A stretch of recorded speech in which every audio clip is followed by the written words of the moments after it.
বর্তমান বিশ্বে প্রযুক্তির অগ্রগতির সাথে সাথে উন্মুক্ত হয়েছে হাজারো সম্ভাবনার দুয়ার, আর সাথে সৃষ্টি হয়েছে নতুন নতুন চাকরির ক্ষেত্র। সেই সূত্রে বর্তমানে অন্যতম চাহিদাবহুল এবং জনপ্রিয় একটি subject computer science and engineering. হাজার হাজার শিক্ষার্থী এই সেক্টরে নিজেদের ক্যারিয়ার গঠনের পরিকল্পনা করে থাকে।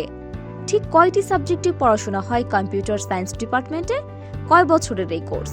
চলুন এই সকল বিষয় বিস্তারিত জেনে নেই NPC diploma in computer science and engineering course পর্যবেক্ষণের মাধ্যমে। NPC diploma in computer science and engineering কোর্সটি মূলত 4 বছর মেয়াদী। কোর্সের অন্তর্ভুক্ত বিষয়সমূহের মধ্যে রয়েছে বিভিন্ন programming language, basic electronics, software engineering, operating system, robotics, networking and communication, human computer interaction, graphics and visual computing ইত্যাদি সহ বিভিন্ন কম্পিউটার এবং আইসিটি সম্পর্কিত সাবজেক্ট। শুধু সার্টিফিকেটের জন্যই নয়, বরং শিক্ষার্থীদের কম্পিউটার সায়েন্সে পরিপূর্ণ জ্ঞান নিশ্চিতের লক্ষ্যে এনপিসিতে রয়েছে অত্যাধুনিক কম্পিউটার ল্যাব।